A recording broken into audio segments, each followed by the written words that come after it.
Hello, ladies and gentlemen. Welcome to a wonderful episode of the Saturday Morning D&D Show. My name is Jordan with a silent PH in the middle, and I am joined by two awesome people. One of them, my regular co-host over there, Sir Lucian at Sir Lucian Gaming, and also my good friend, Steven, from back in the day. We ran around the United States together for quite a while. He's a really good guy. I assume Steven is okay, or do you prefer Silver Boulet?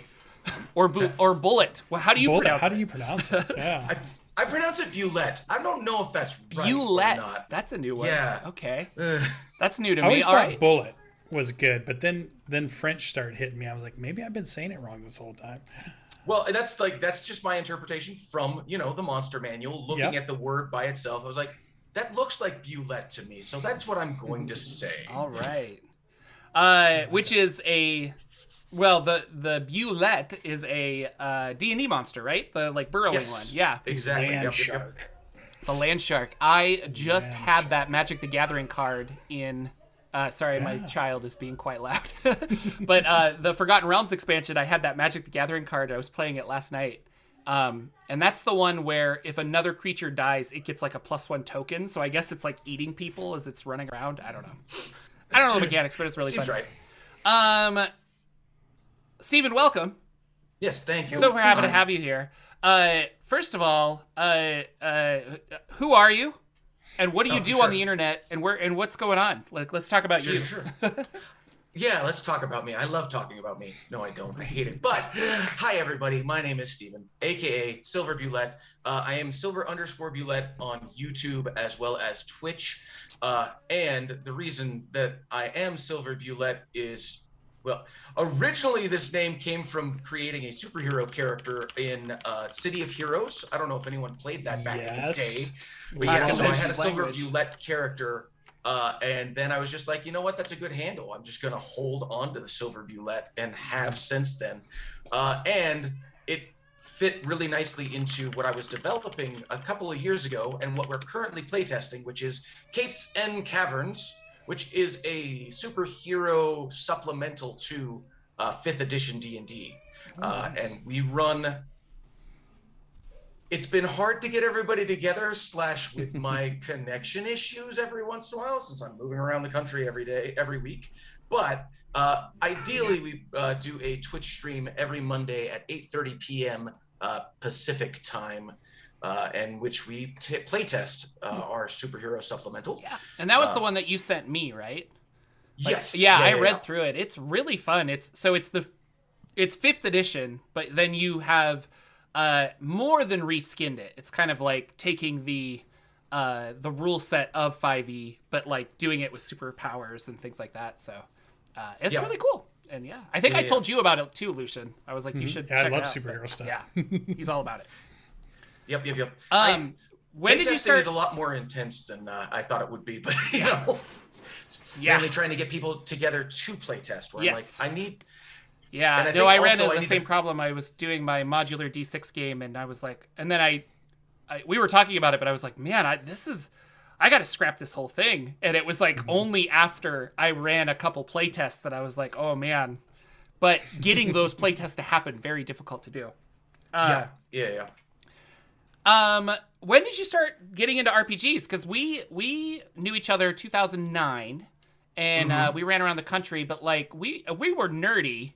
But I don't think we were like we watched a lot of Star Wars and did other things, but I don't think we ever talked about role-playing games. When did you start playing? I started playing with... my brother ran me through a game back in... must have been 91 or 92. I had, I think, 2 characters back at... It must have been 2nd edition at the time. So I had 2 different characters. We just did a couple of sessions and that was it. But it got me hooked into reading the Forgotten Realms books as well as the Dragonlance books back in elementary school. And then I didn't play for a long time. In college, my roommate happened to meet a couple of people through an anime club that also did D&D. And so I ended up doing some 3rd edition and 3.5 with them, as well as Arcana Unearthed, which was really neat if you've run into that Monte Cook stuff. But aside from that, then again, like there was a solid 10 years where I was on the road, and Skype was not as good as Yeah, it is there was no now, playing. and Zoom, like, it's just like connections weren't as good, so gaming just didn't happen. And so when I met Jordan, gaming wasn't a possibility, aside from, like, I guess with the two of us could have broken up. Yeah, I or like made a new friend every week to be like, come join this character Right. thing. But and it's funny because you talk about like the Forgotten Realms books, because I didn't start reading those until after we finished touring and running around the United States. I went back to where I grew up to kind of help my family, and I was on the internet looking for like a fantasy book to read, and I remember reading the Dragonlance books when I was in college, and I enjoyed those. And so I was like, oh, like this is also a D&D book. I'll pick it up. And I played Neverwinter Nights. Like, that's fun. And then that's when I started the first book of the Dritz series. And then just like all I did was read. And then after that, I was like, oh, I got to play a game. So it all, but yeah, I hadn't played D&D before that. But it's funny because I was starting my channel, and then I would look at your social media posts, and you're like, yeah, look at all these 3.5 books. I'm going to run D&D tonight. And I'm like, what the hell? We never talked about Dungeons & Dragons. What is this? What is this? Yeah. And I got back, like, honestly, while working at Disneyland for 2 years, I got really bored outside of work. And so between listening to The Adventure Zone and like knowing that a couple of friends of mine were interested in D&D, I was like, all right, let's get back into this. But we didn't want to move on to 5th edition yet. So we played a couple of 3.5 sessions where I got to be a gnome fighter with whatever that war pick was that they used to have for gnomes. Gnomes had the specific weapon that was really neat that had 2 sides to it, and I can't remember what it is, and it doesn't exist in 5th edition. Oh, okay.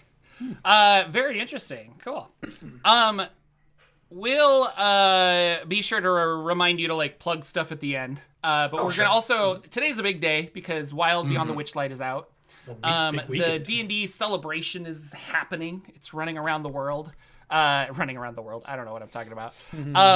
Have either of you gotten a chance to read or pick up Wild Beyond the Witchlight? No, I did not pick it up. I was there for the opening You had ceremonies one job. on Friday. Okay. Yeah. No, we talked about this. This book seemed more like a Jordan book than it did a Lucian book. So I assumed it came in the Amazons for you. So maybe no, it did not. I didn't pick it up, but people that I play games with on D&D Beyond have Those content people. sharing, so I did get it. So I read through, I skimmed the whole adventure. It seems really fun. There's a cool like twist at the end and some stats for a certain monster that I am very excited about. Overall, I think it's a lot better than I was giving it credit for. And I think I personally need to get out of the mindset that higher level play is more complex and therefore more fun for me, because a lot of these like little decisions that you make in the beginning of the adventure kind of have these ramifications later on that I thought was really interesting.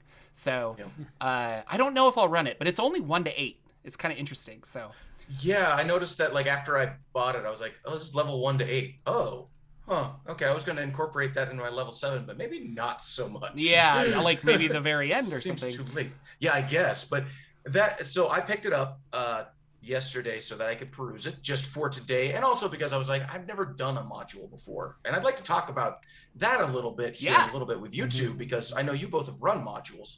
But one thing that was interesting to me in Wild Beyond the Witchlight is they've got 2 new character backgrounds, and after reading through them, I realized they're not actually character backgrounds that are designed for somebody coming from the Feywild, or like the 2 new character races don't really fit with the character backgrounds, which was interesting to me, because Fey Lost is more you end up accidentally in the Feywild, which doesn't make sense for somebody from the Feywild. And the other one kind of implies that you accidentally fell into working at the carnival as well. So I was like, oh, it's interesting that they're like, this is for other characters that are older characters. This is a new thing for them. And then there's a couple new races that would have other backgrounds, I guess. Yeah, I think, a lot of the adventures came with specific backgrounds. And if we zoom back from that idea, backgrounds are designed to help you have a character that fits into the game that you're currently playing. So rather than picking a class like, well, I'm going to be a wizard and I'm going to do this, it's like, okay, that's cool. Now, how does that background, like, how does that wizard fit into this world? And then you're like, oh, this background is actually the best. Because there are some mechanical benefits, but for the most part, it's really like, how did you get here? So it makes a lot of sense that those backgrounds are, I got lost in the Feywild, or like, I don't know, I just started working here. I don't know why I'm here, kind of a thing. But then you could have people that are like, I am from the Feywild and I'm a anthropomorphic bunny rabbit. So that's what, or I'm a pixie or something like that. And I've always really enjoyed those. One of the ones that I like the most is from Tomb of Annihilation, where it's basically Indiana Jones. You're like a rogue architect that explores different things. And I was like, that's exactly the kind of background I want. So, well, now that you say that, I built an Indiana Jones type rogue, but I didn't have that background. Yeah, gotta have the archaeologist background. For Tomb of Annihilation, oddly enough. And it's in that one. It's really good. How many of you run, Lucian? Like, like, I know you write a lot of things, because so Stephen, you were saying we both have ran modules, which I have very much so. But I was like, Lucian, have you?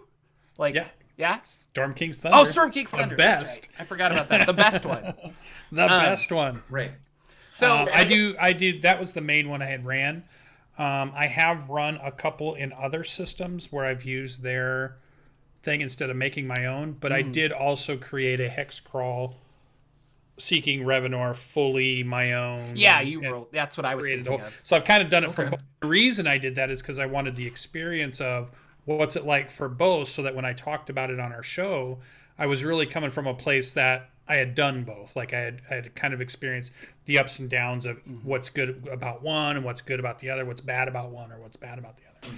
And so I would challenge myself that way. And Storm King's Thunder was, a very interesting module. But back to your background thing. So backgrounds to me have always been, as a dungeon master, it's what you were before you were an adventurer, right? Because we have to explain somehow there was a life you had before you were adventurer, and you threw that away and for some reason, or left it and said, you know what, F all of this, I'm going to throw myself into danger and go into the deepest, darkest dungeon and try to pull out some gold. How did that transition happen, typically?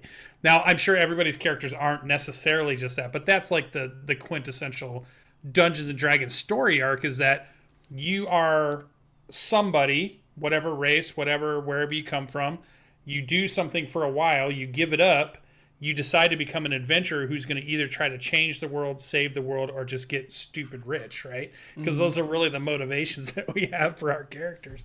So I always thought that was an interesting thing.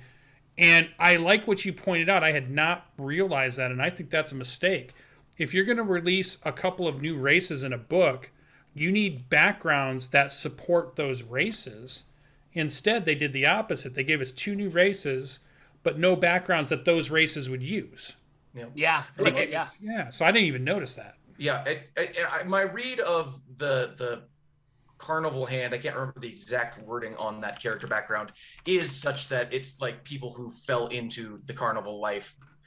I think you possibly probably could justify sure. some from the Feywild, but the other one is definitely not. You didn't come from the Feywild. You accidentally ended up in the Feywild, so that shouldn't be a fairy or a... And if I can be a rabbit folk, what were some of the backgrounds that normal rabbit folk would have had?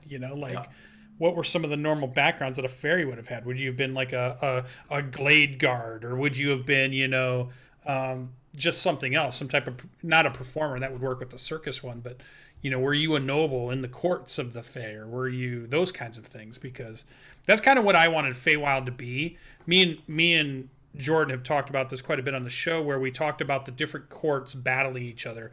The court of the winter, the court of the autumn, the court of the summer, and the court of the spring, kind of going at each other in an eternal war of who controls what in the Feywild.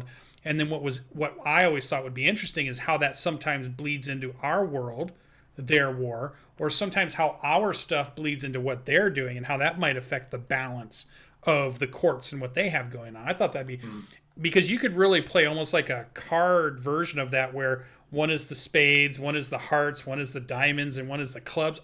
You could almost play into some of that, make up your own symbols or even tarot card symbols that represent those things.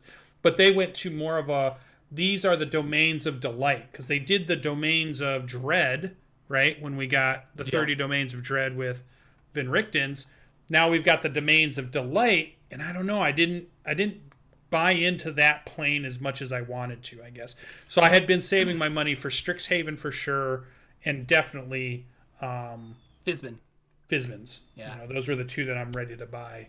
No, and I want to talk about that because the domains of delight, because that wasn't super.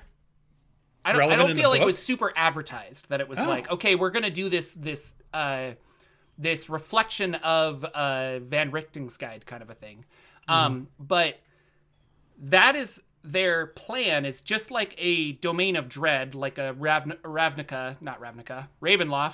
A Barovia has a dread lord. These domains of delight in the Feywild have like an archfey that runs it or something. Okay. And so this particular domain of delight, which this entire adventure takes place in one little domain of the Feywild, has these hags that are the arch people that are watching over it. So they've sequestered this a little bit. Gotcha. And so I still like what that idea is, and I'm wondering if you could still. I mean, obviously D&D's your game; you can do whatever you want with it. But like, I wonder if we'll get something that's more of a seasonal thing, like the summer court and the the autumn nights or whatever, and they're clashing. Because I like that too. Like I like that autumn is attacking. Or I guess like winter is attacking autumn, and then that energy bleeds into our real world, and that's why we have seasons or something. Like I think that's kind of fun.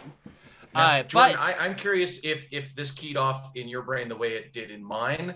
But when Lucian mentioned various card kingdoms, I know you have a deep love of Wonderland and everything that comes with it. Did that create any visions in your head of creating a Wonderland setting? No, the Feywild for sure has a Alice in Wonderland setting for me.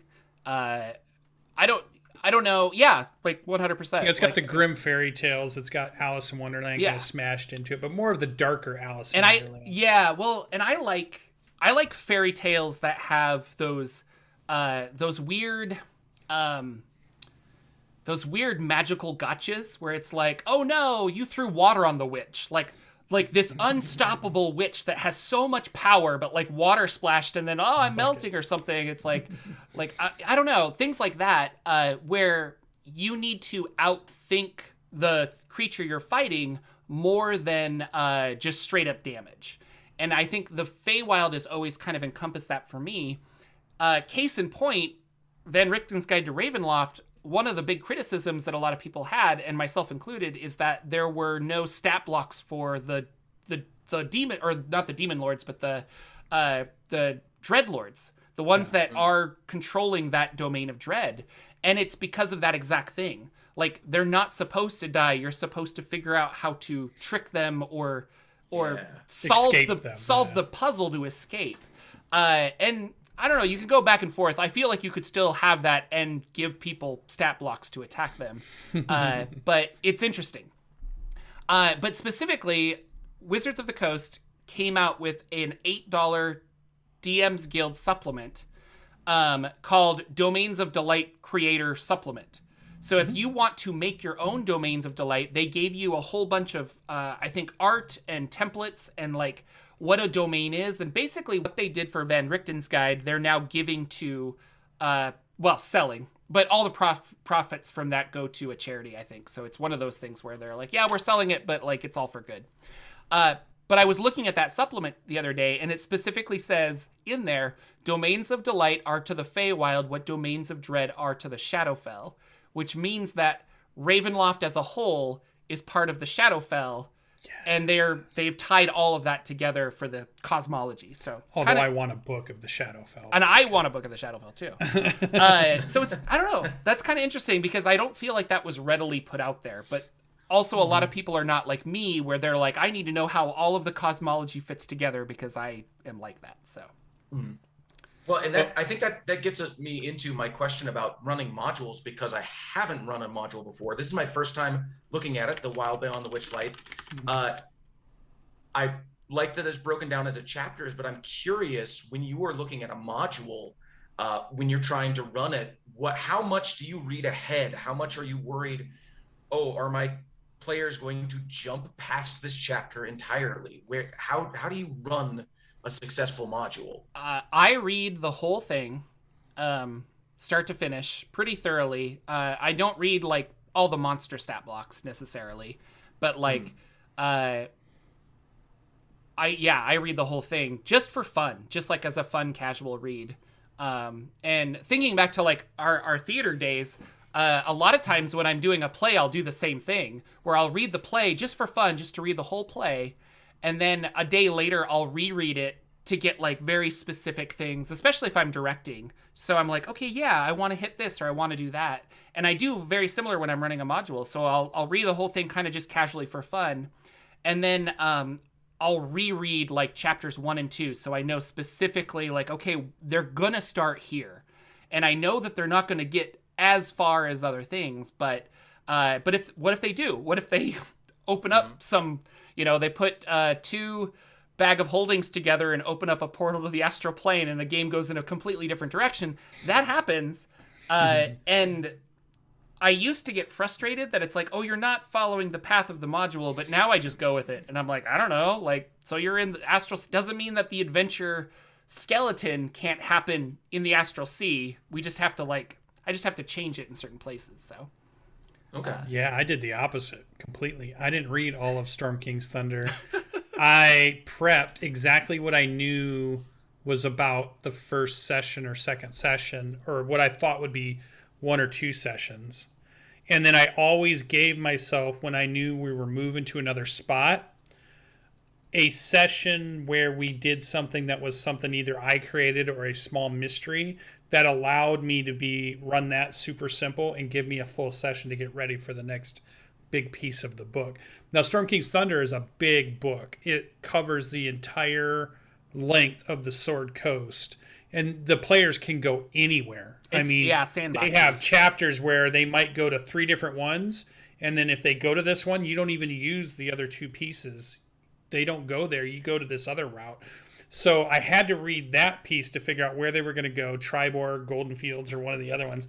But I felt like if you tried to read the whole thing, it's just too much. So I was only prepping what the sessions I would need, or 1 or 2 of those sessions might be. And if I ever got stuck where they ended something early, then I would just kind of do normal ad-libbing that a dungeon master would do, give them something to do that gave me time to prepare to get us the rest of the way through the next piece of the module. And so I always tried to just prep what the session was coming up. I tried not to over prep, because I think in the beginning I wanted to just read the whole book, but I was just like, no, this is too big. You're going to go from 1 to 15 in this book. But like Tolis isn't like that though. You kind of have to read all of Tolis before you run it. I don't know. Like maybe. Or I know Judge James did, in, so well, that's true.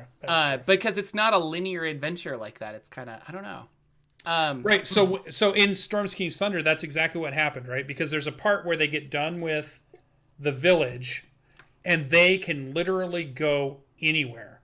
So during that session, I proposed the question of, what are you guys doing now? They start to have their discussion, and I have nothing prepped because I have no idea where they're going in the Sword Coast at this point. I just know what's happening in the Sword Coast. Like, I know what things are moving around a little bit because it talks about that in the book. And so they eventually decide, well, we're going to go to Silvery Moon. And I had no idea that's where they were going to go and what road they were going to take. And so I put in an adventure where that night they got attacked in their camp. That took up the whole session because it was combat.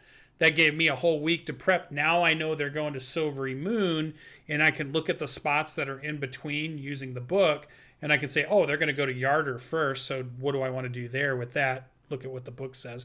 They're going to hit this spot. What do I want to do here? And I can start putting in encounters and kind of planning out a little bit of what I think might happen on their travel, because I had them tell me where they were going. But it was like, there was a point where I had no idea what was going to happen. Like, they could have went to Baldur's Gate. They could have went south. They could have went north. It was wide open. It was like a full-on open-ended game, and I was just waiting for them to tell me where to go. So it's interesting if you're... Now, not all modules are that way. Like, talk about Saltwater. You know, that one's different. Ghosts of Saltmarsh? Yeah, Ghosts of Saltmarsh is much different. Yeah, saltwater's in it, you know? But that one, I think it plays different. I read that whole thing just because it was super interesting and super fun. I think I would have just read that whole thing and then ran it, just like you did, I think, on that one, Ghosts of Saltmarsh. So I'm curious, Steven, are you running games that you're just making up on the fly, or do you write like a little bit and then run that little bit? Or how are you playing games?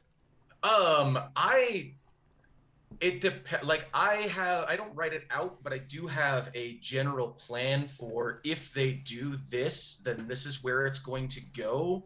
I try to improvise as much as possible, though. So, for instance, the characters in our Capes and Caverns game decided to jump through a portal to the plane of ice. Was not expecting that. So the next session, I was just like, "What? Okay, what? How? Number one, how do I get them back to the world? Because it definitely is a one-way trip. It's not going to work. They need to be in the ice plane for a little while.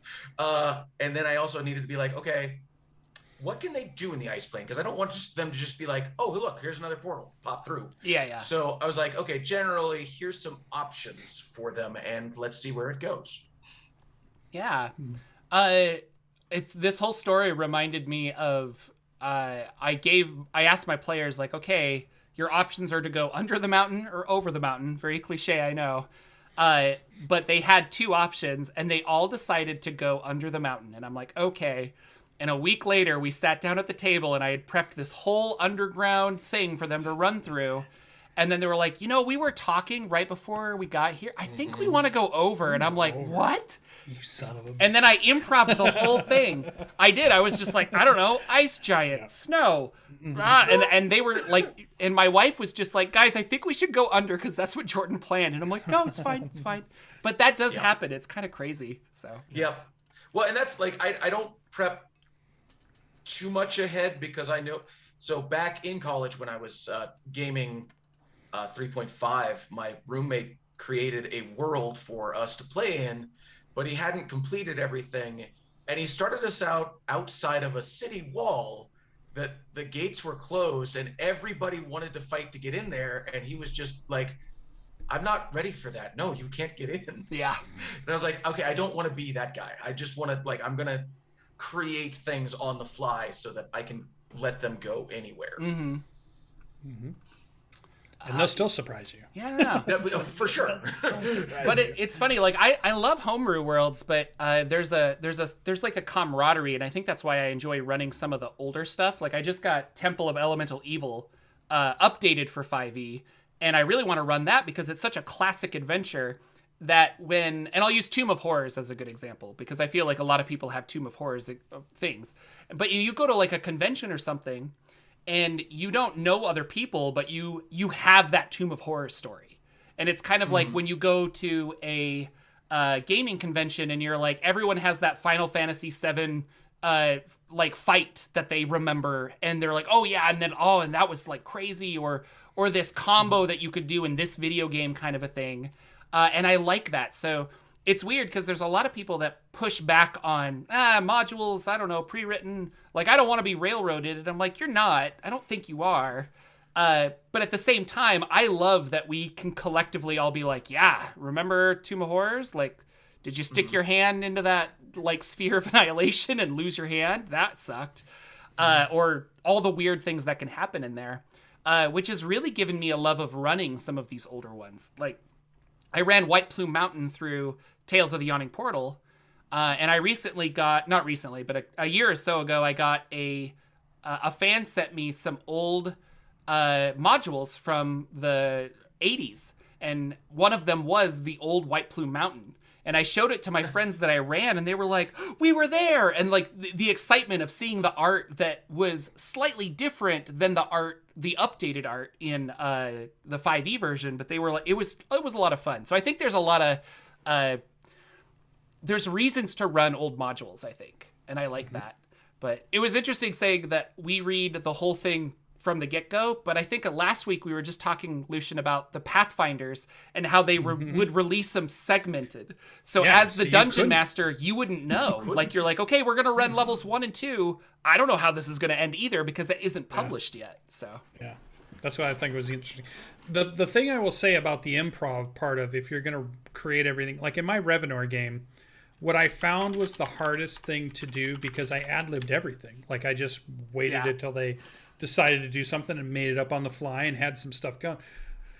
It was harder to have an overarching storyline that would give them some real character, and I don't mean character progression mechanically, but character growth, like in a play or a movie or an emotional sense. They have to change. I couldn't do that. What I could do is give them little vignettes, little pieces here that fit whatever they were doing. I could tell them how the world worked, like I was an AI computer reacting to what they were doing, but there was no real overarching cool villain that was going to pop in here, there, or there. Whereas the modules, because they're writers and they're going through so much of it, you get more of that than I think. It's not that you couldn't do it, but I think you get more of it. I think you fall into the trap of the ad-lib of just set piece things that are cool at the moment and being good at reacting to what they're doing. But that doesn't mean you have this big 2-year campaign in your head about kingdoms falling and new leaders rising and how the players fit into that and where they fit into that and which ones do or don't. So I feel like modules can do a little bit better of that. Like if you're playing Tyranny of Dragons or you're playing because Storm King's Thunder is all about the ordning, right? And you learn about this huge historical thing that's going on with the giants and the dragons. And I wasn't getting that in my ad-lib game. I was getting, here's your playground, and you have all these cool playground stuff. And when you go and play on the swings, I'm going to tell you how it looks when you play on your swings. If you're going to go and you're going to do the teeter-totter, then that's what it's going to look like. I didn't have that cool, the dragons and the giants had a war going on while the players were slowly catching up and finding out what's going on with the ordning and how the ordning got broke and what, all that kind of stuff. So that was the benefit and the con to, I think both are great, but they also both have a few weaknesses that inherently comes with them. I think sometimes you can be a little railroady with the modules because you're trying Rod of 7 parts. If they don't go and get the 7th part, we're not playing the Rod of 7 parts anymore. We're playing the Rod of 6 parts, and the characters decide to go do something else. So you got to get them the 7th part, whether you got to hit them over the head with it or not. Well, the world ends then. Like, right. That was my thing. It was like, if you don't find it, the world's going to end. Like, done. Demons are going to come crashing through. There you go. I was going to say, you just keep sending more demons through portals until they eventually have Because the demons want it, so it's like, I guess we'll take care of this. I don't know, it's kind of, we were talking about my Ghost of Saltmarsh TPK, where you were like, it'd be cool is if you ran a game that was like 10 years later and all of the Sahagwin have like infested the whole coast and the city. Yeah, they failed. And it's like, they failed. And I was like, you're right. Like, even though you can have a TPK and a game can fail, that can open up so many cool new ideas and adventure paths. The new campaign is how do we get it back? Yeah. But like, take this, George, just as an example. Compare you running Ghost of Saltmarsh and then Hot Springs Isles. Yeah. What were the differences there? Yeah, no, I mean, Hot Springs Island, they had no motivation other than to get off the island. And so it was just, you have to have players that are curious about exploration. Like, what is over there? What am I going to find? Mm-hmm. And that's the game. Like, there was no character growth. Like, I don't think anything, because it was just like, we want to see what's on the other side of that ridge. And then when we got to an appropriate level and they kind of like completed the island, they found a way off. And then that was it. But it was fun. I don't know. But yeah, that is very different than running and then Ghost of Saltmarsh, or they're trying to save the Out town. of the Abyss, where it's like, you are heroes. Yeah. Yeah. And then both types of play have a lot of merit. I like both. Super fun. Yeah. So yeah, super fun. It's good times. Interesting. It's a good question because there are a lot of new. And our show is all about dungeon masters and helping people become dungeon masters, or if they're thinking about being a dungeon master. And that's the first thing you're going to think about is you finally said, okay, I found 4 people that are willing to play. I'm sitting in my game store or my bookstore, wherever I'm at. Do I want to play a module? Because that in my head says it'll be easier than if I make it up. But is that really true? Do we find that having to cram for a module all of a sudden feels like school and you're like making notes and you're outlining things, or, or are you good at improv, or maybe you're not good at improv? And I find theater players can lean one way, and for those people that have never done anything theater-wise can lean a very different way too. I also think. And I've seen the different players and the different dungeon masters that come from those backgrounds have a different experience that we then come together and have a shared experience, but they're coming at it from different angles. Like it's almost like different camera angles or something. Like one's a close in and one's a wide angle or something. So it's interesting. You can always tell the theater players, I think, and the kids that went to the theater class and theater school, and they play the game in a way that's a little bit different than the people that didn't go to that stuff.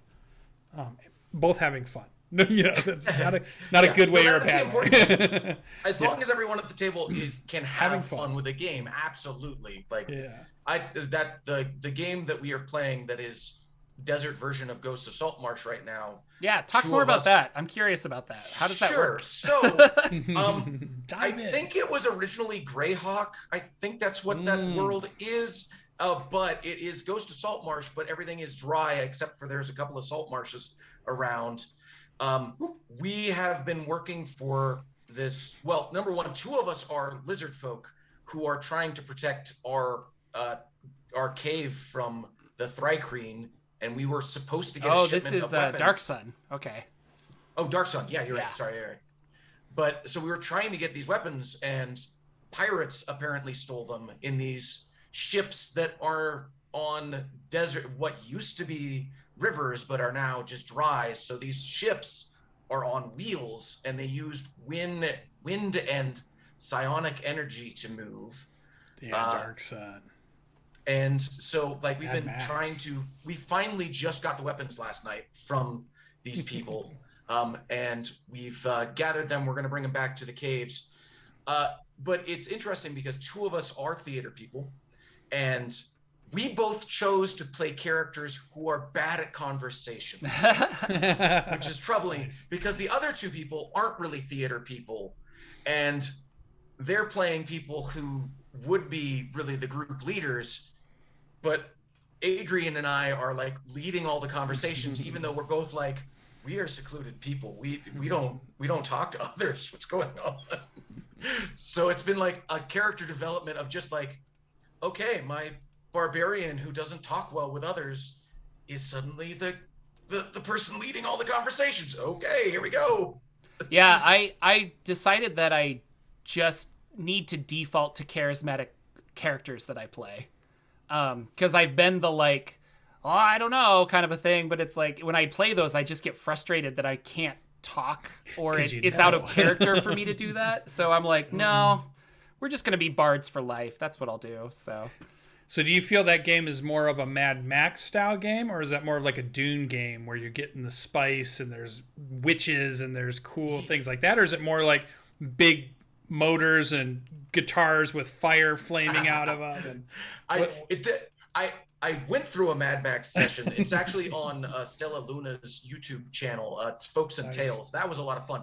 But no, this is more of a Dune. Okay. We're very much survivalist. We have to keep track of our water consumption as well as our food consumption every day, and everything. Most metals are gone, so we don't shop in gold and silver. We have shells and ceramics that we trade in instead. What about water though? Keep track of on D&D Beyond. When it's so easy to create water with magic, has that been limited in this world so that it's not easy to just create water spell and then? That's a good question. It's supposed to be a magic light world. We have an artificer in our group.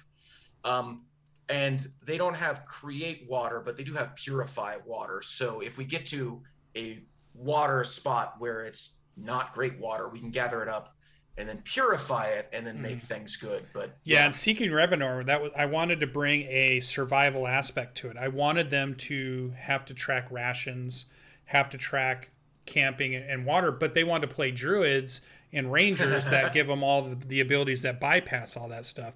So the way I got around it is when that druid tried to cast Goodberry for the first time, they were from the Sword Coast and sailed across the ocean to Revenar, which is the continent all the way across the ocean.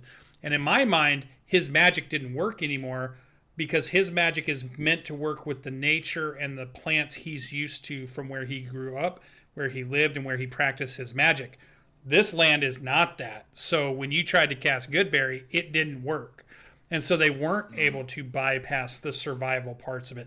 They had to forage, and even the ranger, he had a little bit higher percentage to be able to do it, but it wasn't automatic like the skill reads in the book. And my explaining of that, and I told them I want this to be a survival type game, and they were willing to buy into it with me too. But the idea is that you guys are in such a different land. Those skills, although are pretty good, you don't know if this green plant is good to eat or if a red plant is good to eat in this part of the continent. You don't know any of that. You're starting out from scratch. So at the beginning, there is still a survival aspect to this. And eventually you can build past it. You can become powerful enough that it doesn't matter. But in the beginning, I want that to be a factor. So I think it's cool that you mentioned that it is a factor.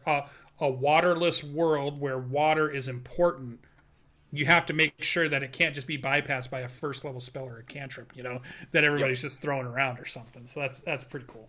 Yeah, my Eberron game, the DM was saying that you can sustain yourself on conjured water and food, but there's going to be some repercussions. I like that. And I never thought about it until he said that, but I really like that idea of like, okay, if we want to push ourselves, we can do this. Like I can survive on this. But I'm gonna need to like rest in a town eating real food, not like magically conjured stuff, because I don't know, it's like it's not as like you'll feel full, but it's not nutritional or something like that. And when you had said that, and he was saying that we're gonna get like levels of exhaustion. So even though you had a good night's sleep, you're still like, oh, like When you mentioned that in the show, my mind immediately went to, all right, every time you use that, it's like you're eating a Snickers bar. So sure, you guys can eat Snickers bars for every meal, every day, but what's that going to do to your body when you're just eating just pure processed sugar? Well, that's what magic is, pure processed sugar. Or just magical radiation. Start like gaining all of a sudden weight. you're like high blood pressure. Yeah, you sneeze fire or something. Who knows? Yeah, I love that. So that's really cool. We should talk about this. People in chat are talking about it. The $175 book that's supposedly going to be announced Sunday. This was an Amazon leak because it is the DnD Celebration this week. Yep. There are some speculations. I think our leaker Ted, who gets all of the news from Nerd Immersion, Internet sleuth, he sleuthed it out somehow that it might be a I don't know. Do you know better than I, Lucian? Like a rules update or something? Yeah, he called it like an optional rules, I thought, compendium, which made it sound like it was a way, like a 3-book set that was like the Tashas, the Mordekainens. Yeah, regular rules, expansion, rules? Gift set. Yeah. But we don't really know what that means. No. But it's $170, so it's probably going to be like the 3 books, a slipcase, plus Tasha's and Xanathar's maybe, because those have the condensed version of some of the, like having the that was in Ravnica, where you had the organizations you worked for. They used it with Acquisitions Incorporated as well, but that is in Tasha's, where it's like I work for this dragon and like patrons. Thank you. Yeah. So like a patron system. But I'm assuming it's like the new spells, the new subclasses, the new mechanics they were making that they've been adding with these other books, but don't show up anywhere in like Player's Handbook, Dungeons Master's Guide, or Monster Manual. The 3 core, what they consider the core, So do you think that you that would this only will need be? to play. I'm wondering if it's going to be like the PHB +1, and it's going to have those ranger fixes that we want and stuff like that. So No, they're not going to. don't think so. No. Yeah, No, they don't. They're they saying don't in chat it's believe- 5.5. So They do not believe the Ranger's broken. That is my they 100% know the Ranger's broken. They don't want to talk about why the Ranger's They know the players think the Ranger's broken. I don't think they agree. It's too funny. I mean, I've played a ranger before and I was successful Viable. with it, but like there's some things where I'm like, I don't see the use of this ability. Yeah. That's the biggest thing. Where No, I'm just and- like, I can play it. It's just I don't get it. No, and I like the Ranger too. I even played the Beastmaster Ranger, which is the one that everyone has the most problems with. I did too. And we don't need to go on a whole tangent about the Ranger, I guess, but it is one of those things. Like, you can have fun with a character that isn't optimized. When I say it's bad, it's not because the Ranger's not putting out enough damage or something like that. Right. But that being said, you can also look at your friends and be like, wow, he blew up a whole town. I can, set a bush on fire. Like, I don't know. Yeah. Like, so. Hunters marked that bush. Lucian, you were talking about this. Monte Cook has got a Kickstarter in October called So this is going to be the second 5e. So he did Tolus. Yeah. And he comes out, you get a 5e Arcana version and of a the Numenera Ancients. version. He does Arcana of the Ancients, 5e version. And now Planebreaker. Well, he's the was the main Planescape creator, at least, or part of the main part of the team, the driving force. You can tell Monte Cook's visions of worlds is a little warped in a way, and you can recognize it when you see it in Numenera. You can recognize it. The Great Modron March, which is like one of my favorite modules from back in the day. So he just likes to do wild and weird and cool stuff, and I think it's interesting that in these last year they would have only been doing Numenera Cipher System stuff. They're breaking out into 5e things, and I think it's because we've talked about this I don't know how many times. 5e is a moneymaker, and it's at its peak right now. So if you're not putting something 5e out, you're just dumb, because you're just leaving money on the table at this point. People are throwing money at 5e anything. Yeah, and so for Monty, you would think, like, I want to make Cipher System Tolus, and we're going to really upsell it and things like that. But, like, when people are familiar with 5e, you can... And it's so popular. And he knows 5e. His whole team does. And so he wrote... Yeah. So much of the 3E. Well, and he was a consultant for 5e 4E. as well. So Yeah.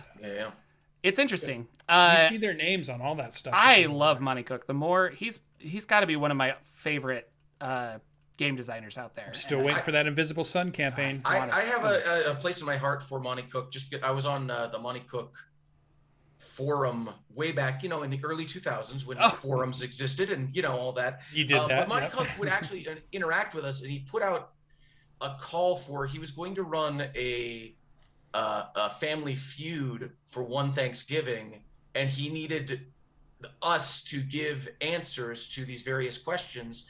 And as a reward for some of us, he did like a draw from a hat of the people who gave him these. And I got a signed copy of a book from Monte Cook because of that. Oh, wow. That's like, so "This is awesome. cool. Thank you."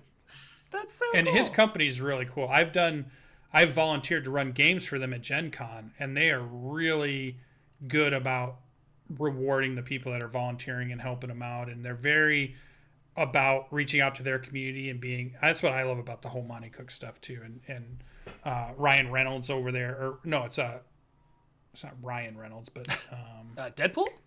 No.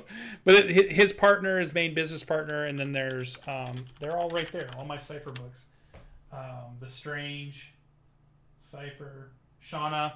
Oh, Jermaine, Charles Ryan, you're thinking. Charles Ryan. Yeah. I met him at Gen Con. He talked us through Invisible Sun. When I was still like, I want to buy it, I don't know, and then $350 later totally got that.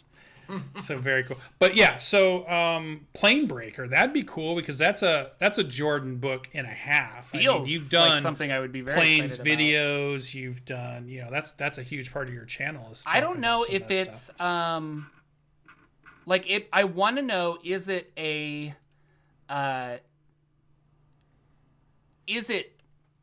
what I think it is? Like, I don't know. Is it the planes? or is it like a brand new thing? So from what I was reading, I love this. This is just hilarious. But a cursed moon that hurtles through the multiverse, crashing into different planes. So like that's your ship, is just this like Galactus thing that's just flying through the world. You probably can't control where it goes, but it visits all of these demiplanes and stuff. And I don't know. Like, I love the idea of that, but I don't think this is going to be Planescape because that's obviously owned. But the idea of like, oh my gosh, it's an entire world of cobs. Like, everything's corn on the cob. We got to get out of here. Like, it's got a good Rick and Morty feel to it, where you could make it very serious or very like, we're in the city of or the realm of ooze, and you have to like fend off giant amoebas that are trying to absorb your planet. Like, that sounds really cool. So we'll see. It's 192 pages. The Kickstarter is going to launch in October. Obviously, Monte Cook has a good track record with everything that they've come out with. You know, there's going to be COVID delays with everything, so we probably won't see this until a year later. But I'm really excited to see what this is. So they're going to have a once the project's live, we're going to get a free preview. So yeah, I like anything they do. They're really good, really good publishers over there. So. I did have one piece of Pathfinder. Yeah, I was going to say Pathfinder. New segment. Pathfinder. Just a few episodes ago. Lives for this. Yeah, they're on YouTube. Just like, when's that Pathfinder report? Here's that. So I saw they just dropped a teaser trailer for an adventure path called Strength of Thousands. Sounds pretty cool. As far as I can tell, it's basically their version of Strixhaven. It's a magical college, magical school path that talks about you're going to, and it sounds like it's in the lands that are probably kind of like what we would consider Africa of our continent, but it's in their world. So more of that, you know, that kind of savanna, deserts, jungles, Saharas, you know, that whole type of different topography you're going to get if you go to the African continent. The types of peoples and the tribal art and that kind of stuff that you get from history. But then the greatest school of magic is located there. And the greatest wizard of all time has taught it there or has created that place. And it's an adventure that talks about that. So you get a nice cultural area to work in that's maybe newer than, you know, some of the stuff you've done in Pathfinder, and it sounds like it's a pretty big, you know, adventure path that they have just announced. And their adventure paths, they usually are released in parts. The books are usually about 96 pages or more if it's a big one. So we might see a 6-parter, 5-parter, 4-parter. I haven't seen that part yet, but I just thought I would put that out. You can go to Paizo's website to see it if you want to see the trailer they put together. They had a nice voiceover, lots of artwork that they are showing, and you might be interested. So I thought it's interesting that both of the big kind of heavy hitters of fantasy tabletop role-playing games are putting out the Magical College adventure this year. You know, this was the year they picked to do Magical College. Yeah, it was because I saw that Paizo had a bunch of like streams prepped, and I was like, that's during the same thing as D&D Celebration. Okay. Like I was like, is that an actual like D&D Celebration, or was it just a happenstance? No, they dropped everything from Gen Con. All that stuff was their Gen Con presentations, and they didn't go to Gen Con. They usually have a big booth. They recorded all of it. Then they moved all of it to YouTube this week. So you've been seeing all of those things. Okay, Gen Con. That makes more sense. Now, the other news, this is for probably Dritz because he's probably been waiting for this, and we don't like to normally dive into this type of news, but they have had, I guess, I don't want to fail to mention it, there is a big thing going on company internally about worker conditions, people being paid correctly, diversity within the thing, and their workers have asked their management and tried to bring them to task with their grievances. And there's a lot of support in the Twitter world, a lot of support in people that have left that company, a lot of support to have the upper management look at and reestablish, you know, their commitment to being diverse, paying their people well, even things like clean offices. I was getting the impression that maybe the workspaces they were in were not great, even though maybe now they're working from home, so that's maybe not as big a deal, but maybe it was when they were all going to. And it seemed like they may have had a person that was not a great person. And so when you have that kind of bad apple person in your company and they interact with all your people and they have horrible interactions, why does it take so long for that person not to be there, or whatever? And that's a company thing. Now, we don't normally, we have this with Dungeons and Dragons. It popped up at certain times when they started talking about Mike Merles or some of the other things, or you get to these other companies and it pops up. So we don't normally dive into it. But that was the other big news that Paizo was dealing with this last week, was their workforce and their content creators speaking to management to get management to do some things for them. So I don't know how that'll turn out. I don't know what's true or not true. I'm not diving into any of that, but that was out there. Yeah.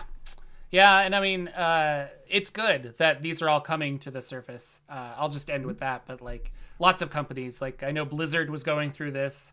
Yep. And so it's shine the light on them. Like, you're doing bad stuff. Let people know. And there you go. So we need to, people should be held accountable, I guess. So yeah.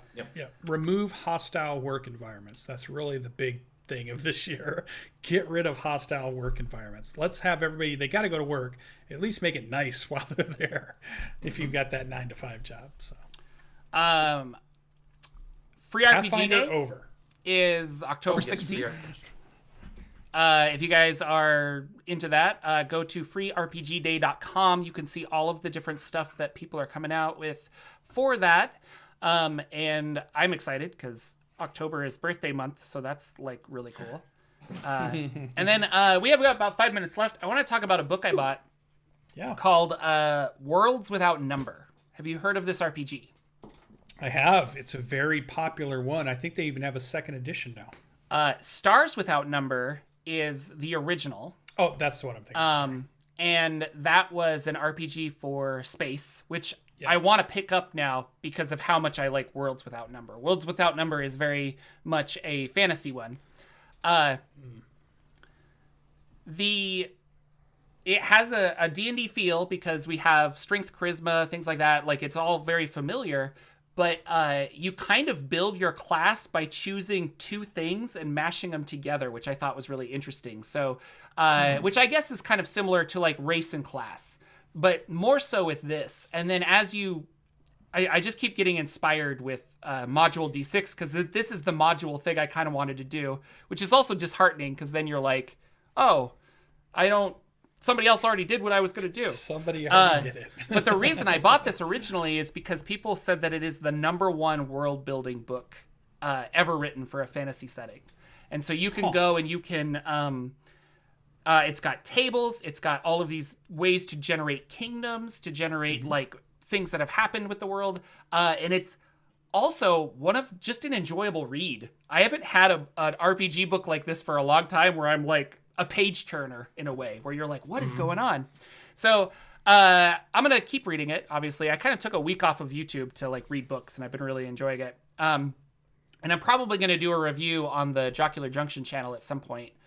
So keep an eye out for that. And I guess before we go, Mr. Stephen Thomas, I want to talk to you about Capes and Caverns. That's the one you're streaming, right? Yes, it is. Yeah. Yep. So what is it, and where can people watch it if they want to? And I'll put links down below, obviously, when I have links. Sure. But yeah. Absolutely. It's Silver_Bulette channel on Twitch and YouTube.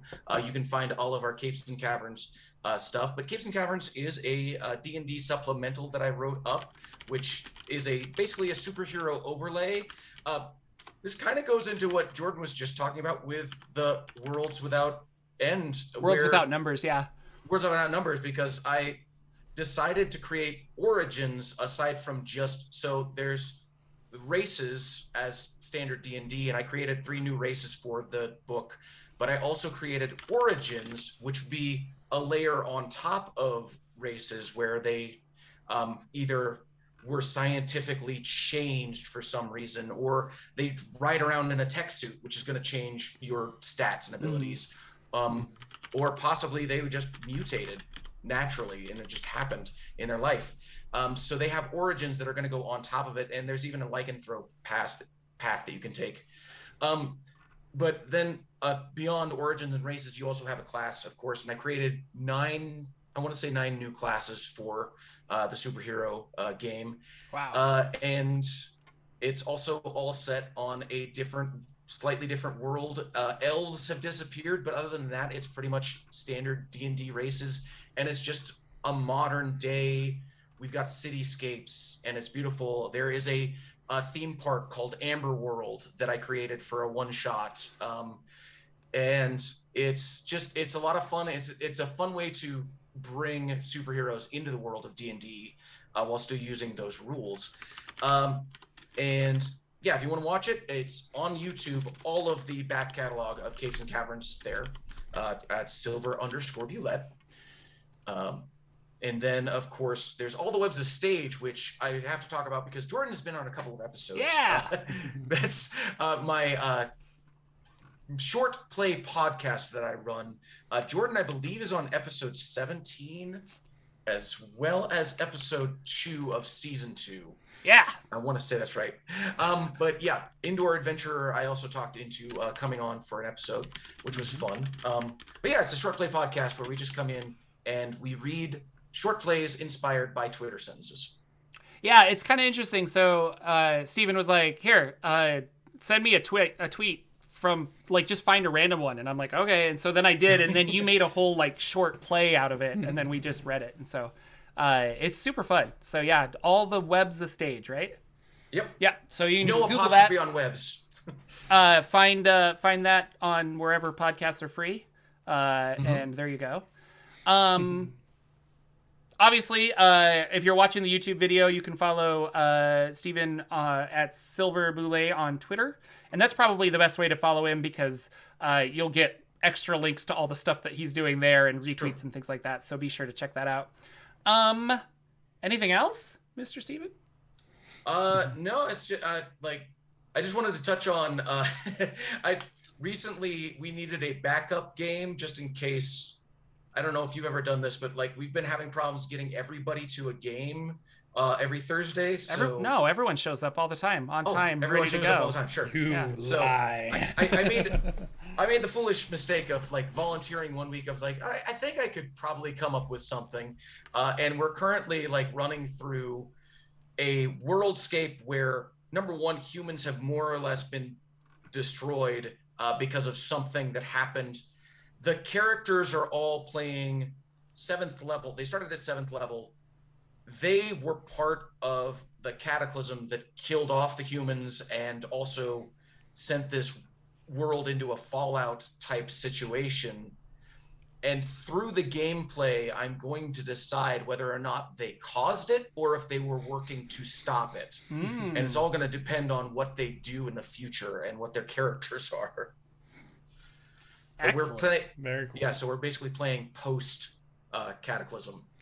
This is what I've been working on for our alternate game when the group doesn't meet and we just need to play a one-off because not everybody's there. And it's the Cthulhu tentacle tearing down the Vietnam helicopter. Fall of Delta Green. So good. Oh, so good. Loving it. But alternate games, that was the idea I just recently came up with too, or not my idea, but everybody's coming up with it. What can we do when only 3 of us show up to a game that normally has 5? There must be something we still can do. Because right now everybody just says, oh, okay, I'll go do something else, and we all jump on Steam and play Steam games or whatever. Right. So that's a good idea that you have an alternate game ready that could just be a one-off, could be any characters, and just could play. No, that's how. That's exactly how most of my other games start. Is like, Right. like, oh, people can't make this one. Well, I'll run this one, and then those are the people that are like, oh, and then that becomes the main game, and then we're like, oh yeah, I was running a Shadowfell thing, right? So, thank you so much, Steve Zurich. Well, you as well, Steve. But Steve Zurich here, he donated $5 to the channel, so thank you very much for that. That's very nice of you. We appreciate it. Helps us keep the lights on over here. I think that is it. I have to go get my little boy to take a nap and make myself some lunch. But we will be back next week with another episode of the Saturday Morning D&D Show, and probably lots to talk about because they're going to announce something on a new book Saturday night. So we're going to talk about new books and stuff. The official announcement's on Sunday at like 3 your time, PST, but I'm sure it'll get leaked. Yeah, and then I'm gonna have to. I still have to complain and talk about my wizard with a broken leg, who has disadvantage on ranged attack. Anyway, we'll talk about that next week. Stay tuned. Stay tuned. We will see you guys next week with another episode of the Saturday Morning D&D Show. Steven, thank you so much for being on. Lucian, thank you. Awesome Thanks as for well, having me. and we'll see you guys later. Bye. Bye, everybody.